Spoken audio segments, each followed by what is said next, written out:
Cross Country Championships, and for the first time staged in the Southern Hemisphere, the lucky city Auckland and the place, the Ellerslie Racecourse. The World Cross Country each year attracts the very best runners in athletics, from 5 kilometres right through to the marathon, and this race was no exception. 22 countries represented, more than 200 athletes, including the past winners John Tracy of Ireland and Craig Virgin of the United States. The favourites were the Kenyans. John Ngugi has won this event for the past 2 years, and Paul Kipkoech is the current gold medalist from the World Athletic Championships at 10,000 metres. We also have the brilliant Portuguese Domingos Castro, who was second to Awita in Rome at the World Championships of 5,000, and Australia, headed by Robert De Castella and Steve Monaghetti. As I said, only the very best can win the World Cross Country Championship. The men to watch for are the Kenyans and the Ethiopians. It's over 12 kilometres. Let's join our commentator. Okay, so just before the race gets underway, we'll have a look at the course for you, which is slightly different from what we've seen from the two previous races. This is the Ellerslie Racecourse. Now, the course is slightly different. It's a little longer and it's a little tougher, with an additional hill climb on each lap. Essentially, what is different here is that when the men get to the bottom of the flat after the first hill climb, they do a sharp left-hand turn and head back up to the hill, which adds just an extra 400 metres per lap. In all, the men will do 4 3/4 laps, which means 10 hill climbs on this tough, rugged 12,000-metre journey. We're now looking at the Irish, and likely to be at the front of those will be John Tracy, who won this race twice, number 128. You can see John Tracy with the official's arm held in front of him. He won this race in 1978 and 1979, and was, of course, silver medalist in the Olympic marathon. Ready for a start. The Senior Men's World Cross Country Championship for 1988.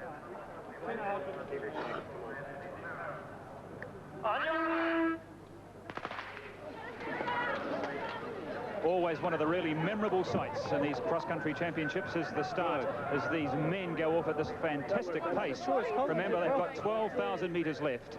It's a long way to go. It will take them approximately 35 minutes, or the leading runners 35 minutes to complete the journey. It's a memorable feeling as well, Brendan. It's not just a sight from the stands. When you're in there, the ground literally shakes. You can hear a thundering noise, and you can feel the grass. It's unlike anything on the road or the track. It looks like McConnell of Ethiopia edging out to the front. And the runners are making an interesting choice at this point, because it's a very wide track they have to run on. If they run on the inside, it's slightly shorter. If they run on the outside, as I found last night when I ran over it, the grass is shorter and it's a firmer run. As expected, there is a sprinkling of Kenyans and Ethiopians across the front of the field as they make their way into the hill for the first time. They've started the climb already. It starts from about 200 metres out, and it gradually steepens as they get closer to it. And a good start by New Zealander Phil Clode. You can just see his blonde hair with his glasses on, bobbing up and down behind number 127 there. And he's a good start. He's a fast runner. Runs well over 1,500 metres. So that's good tactics for some of our New Zealanders early on in the race. Pat Porter from the United States made a good start too there in 3rd place. The field is not particularly spread yet, and one thing that one notices about the way the African runners go in this championship is that they tend to suddenly surge through after about the first kilometre. That may happen this time. We'll be looking for the Kenyans. They're not at present showing in front. It's Ethiopia and the United States. It's the first of the 5 times the field will attack this hill here at Ellerslie. There we see Philip Clode of New Zealand, John Campbell just behind him, and there's Chris Malone also in the middle of that field. So the 217 runners now making their way across the ridge for 200 metres before they branch out to the right on the first downhill section, and then 200 metres later it's another long, hard slog back to the top of the hill. And you could see Paul Kipkoech right on the outside on the right here make a big move out through the field. He wants to get some running room. One of the big problems early in the race is getting on the inside, getting the shortcuts, not getting pushed to the outside of the course and having to run further than the other runners. Relaxing as you do it so that you get a good view of your track. And here comes the downhill that I spoke about in the women's race, which can be just as crucial as the uphill part of a cross-country race.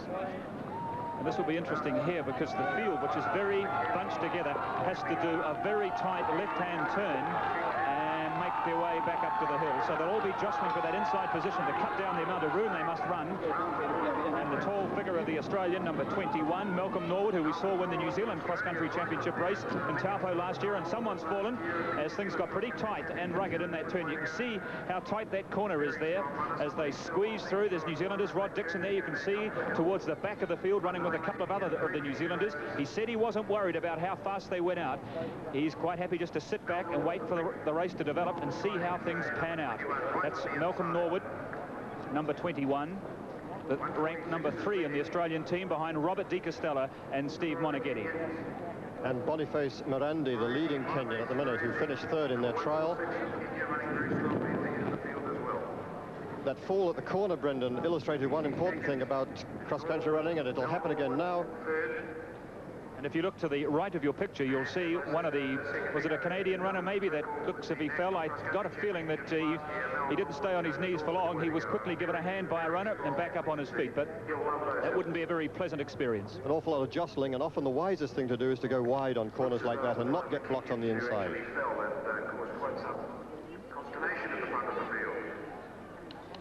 So already the field starting to string out as the leading bunch of runners come down past the major bulk of the crowd here at the Ellerslie Racecourse and into the first obstacle.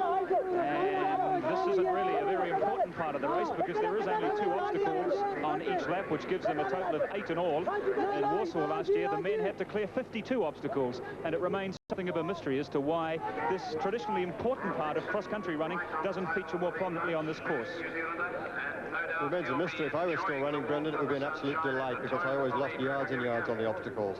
But the Kenyans certainly don't let it trouble them. One of the problems, of course, is taking the obstacles from behind because you can't see quite where they're coming when you're behind a big group like this. But it's Kenya, and also don't miss in the middle of that group the tall figure of the Portuguese, number 174, Canario. So they're coming down to cross the finish line for the first time with 4 complete laps to go.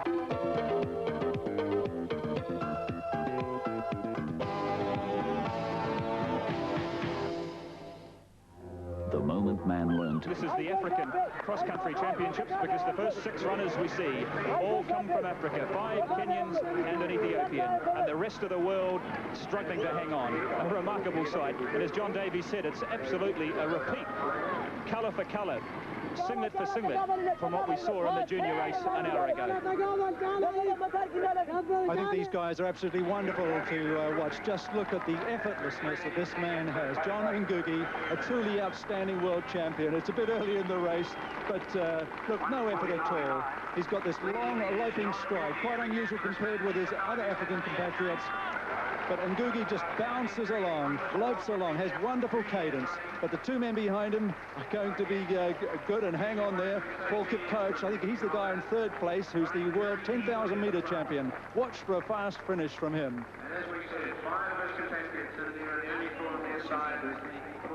So the leading runners coming to the 5K or the 5,000 metre mark. It's 5 Kenyans in the first 6, and the only one to break that is Bibi Mekinen, the Ethiopian. There he is in the red and the green. He's got a very good record in this race. He's the number 2 Ethiopian here, 24 years of age. He too a soldier, second to Ngugi last year. John Campbell leading the New Zealand effort now by the look of it. Rod Dixon right in behind him. Here they come, coming through. And great runners in this group. You can see the Portuguese quite prominent. The white singlet with the... And there's the leading British runner, Eamon Martin. And Salvatore Antibo, the Italian. And there's Malcolm Norwood, the second Australian. Steve Binns, the short figure in the British uniform. That's the white with the red and blue panels. And Rob Di Castella in the red and green. And John Campbell, the leading New Zealander, coming through in probably about 30th place, I think, John. There's Rod Dixon, Ken Maloney, another one of the Australians. Part of this field of 217 runners from 36 countries. There's Chris Tobin, Philip Claude, John Bowden, Chris Pallone. Yeah, Ken Maloney and 14, 15 through the 5K. That's 28:30, 10K pace, and really that's tough because our New Zealand runners, for instance, can't run 28:30 for a 10K on a track. It's absolutely hot out in front. And it's all, the pace is being set by this man, this remarkable twice world champion, John Ngugi, on target to make it 3 in a row.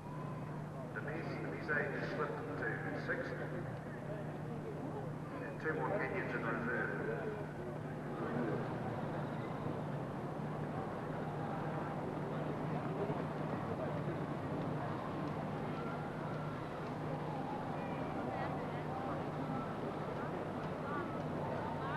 So Ngugi, number 149, leading from his countrymen, number 143.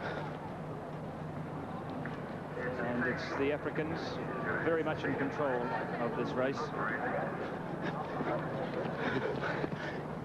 And it's the first two from last year, in fact, Ngugi and Kipkoech, who are once again leading out this field, with the second place getter from 2 years ago, McConan, not far behind.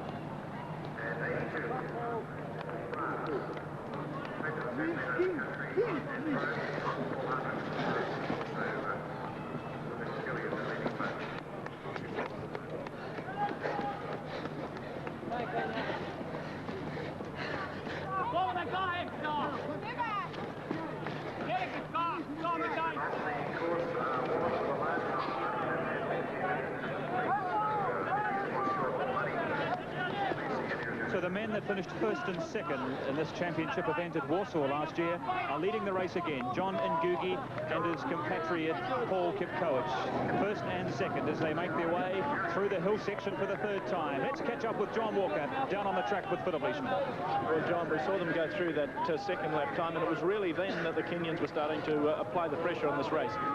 Basically, what we're seeing is a type of race that we saw last year's cross-country when Ngugi and Kipkoech dominated right from the very beginning. They basically ran as pairs last year and made sure they won it as a team's race. We're seeing the same thing happen here again, and I still believe Kipkoech will win. I know it's cross-country, but you were somewhat staggered by that 3K time when you saw it go through. They're moving terribly fast. I think if you put it back into perspective, Rod Dixon ran a 3K race down in Christchurch before Christmas in 8:20. They went through only 9 seconds slower over the country with another 7K to go. So that puts it back into perspective. So Kenyans 1-2? Certainly will be. Mind-boggling stuff from these two Africans, John Ngugi and Paul Kipkoech. Both have similar backgrounds, but come from different tribes. Kipkoech is a Nandi, and his compatriot Ngugi is from the Kikuyu tribe. And despite being world champions, both work for a good part of the year.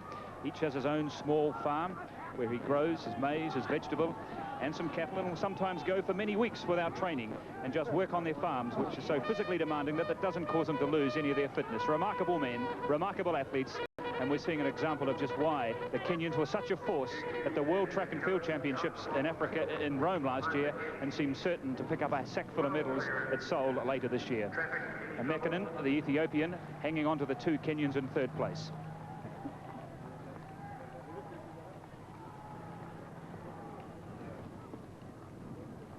And these pictures could just about have been lifted from the videotape we saw of the Warsaw Championship race 12 months ago. Ngugi and Kipkoech. Ngugi is the one in front, the man who won it, and has won it for the last 2 years, and Paul Kipkoech, the man who destroyed the best 10,000-metre runners in the world in the final at the Rome World Championships last year.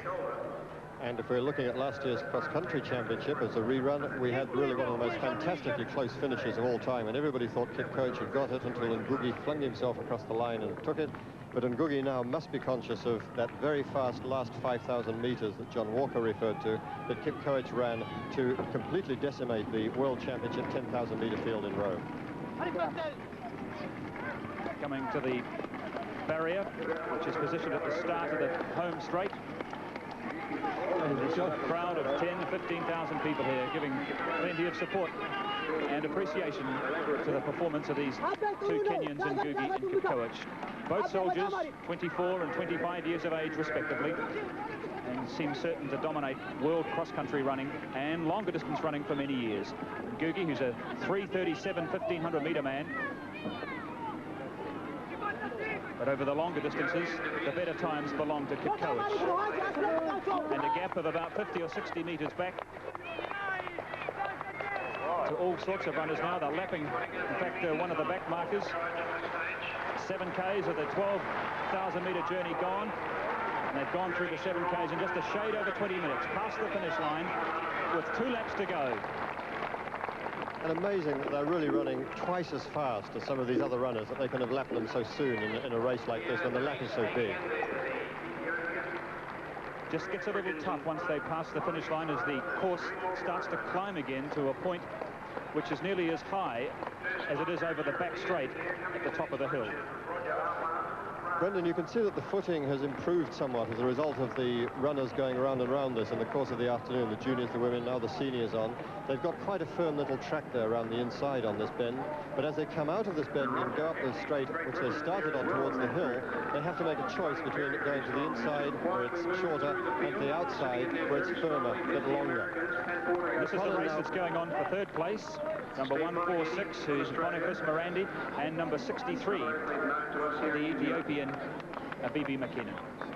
It's the magnificent sight on the top of a high-rise building, a mile or so from the Ellerslie Racecourse, looking down at this capacity crowd at the two grandstands and the huge number of people along the home straight, watching this huge field of 217 runners make their way through this World Championship race.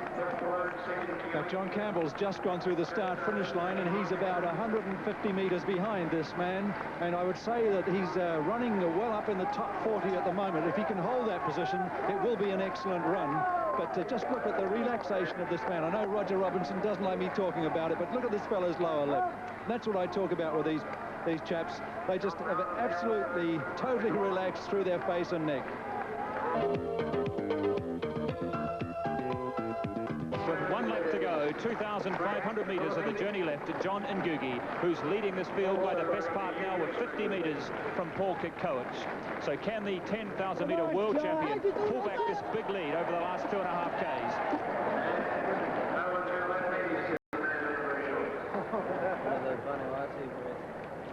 Ngugi, as he continues to lap some of the slower runners in the field. This is Kipkoech, 25 years of age. Second in 1987, second in 1985, and he may well have to settle for second place again in 1988. So we've seen the first half dozen runners go past the finish line. They now have less than 1 lap to go. Here's John Walker talking to Philip Leishman. Well, 5 of those runners are Kenyans, John Walker, and that man in front looks as though he's going for a unique treble. If he does win the treble, and it certainly looks like he's going to, it would be a unique treble, because to win 3 world cross countries against the best athletes in the world, and they're all here today, you can't say any more. And the Kenyans are certainly run a great teams race as well, and it looks like they're going to win. Is there any chance that he could stop now with even that big advantage?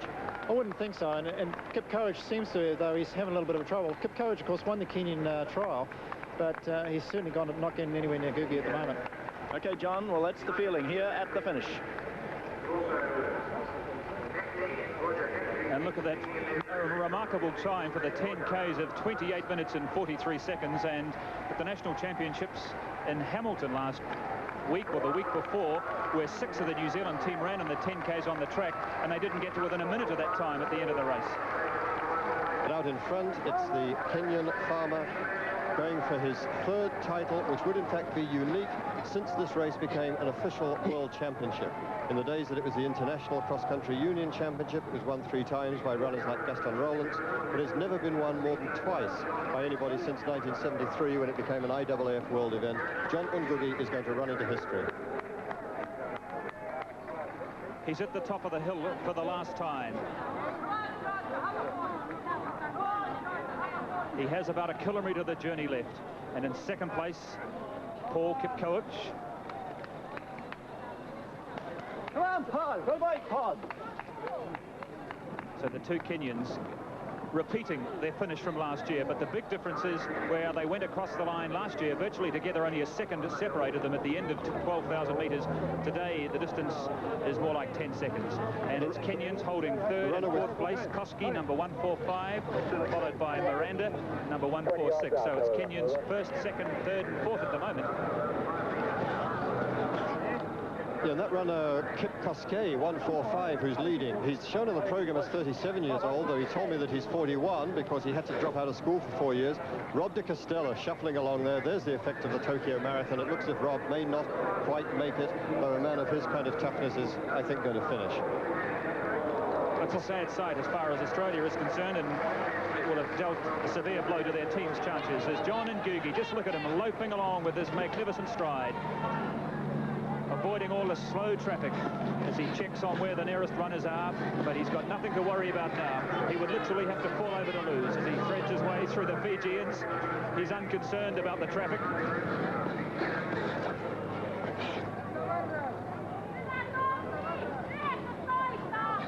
Ngugi, who's really specialised in cross-country running. He could only manage 12th place in the 5,000 metres at the World Championships on the track last year, but when you get him on the grass and the open spaces and the rolling landscape, he's in a class of his own. Kipkoech, more versatile of the two, got a very good record on the track and is the world's most prominent 10,000 metre runner at the moment. And Robert De Castella, who's had enough, or is he going to continue?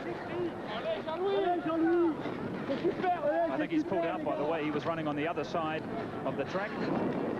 And as the battle continues for third place between the two Kenyans, so they're first, second, third and fourth, and I'm pretty sure that's never happened before.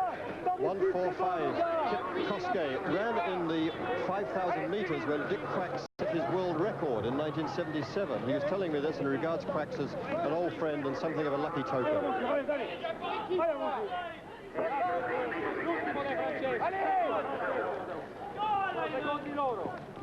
Kipkoech looking ahead at the sides of John Ngugi, who's just about disappeared out of sight. Ngugi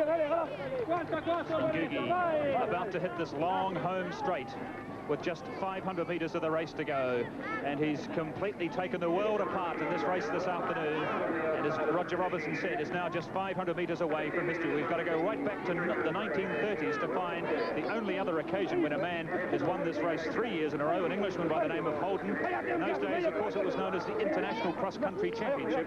He won it in 1933, 34 and 35, and no one has strung three together in successive years since then. And let's realise that it's not done by some kind of mystical Kenyan magic. Altitude obviously is an advantage, good coaching is an advantage, but this is a man who also trains very hard. He does 3 workouts a day, on 4 days a week, he runs 28 kilometres.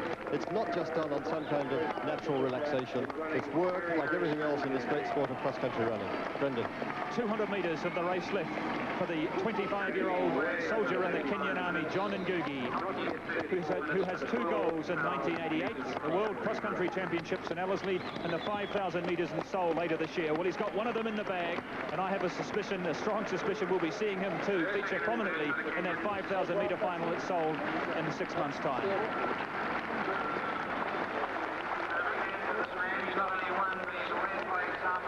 An absolutely magnificent display of aggressive track running tactics from this beautiful athlete. His strong, loping stride carrying him to victory in the World Cross Country Championships, the hardest race in the world to win, and he's won it 3 years in a row.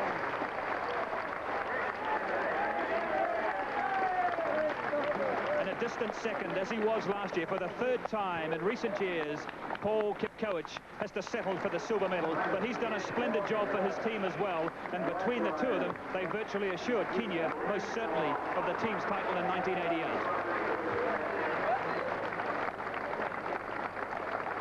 And favourite of Roger Robinson, the 41-year-old Kipkoech coming home in 3rd place. What a magnificent run for a 41-year-old. Goodness gracious me, where do these fellows come from? And it's Kenya going to make it 1st, 2nd, 3rd and 4th. There's a great battle going on for 5th place. That's the 4th Kenyan runner and the 4th runner home. But Mekanen is going to deprive Kenya of the first 5. He comes home in 5th place. But Kenya take the next place, number 151, Moses Tainui, the youngest member of the Kenyan team. And still these red shirts, they're everywhere. Brendan, this is unbelievable. This really, you have to go back to 1903, I think, to get a sweep like this. When England had the first 8 home, running across in those days only against Scotland and France and Wales. This is quite phenomenal to get Kenyans with, I think it's now 8 members in the first 9 or 10 finishes.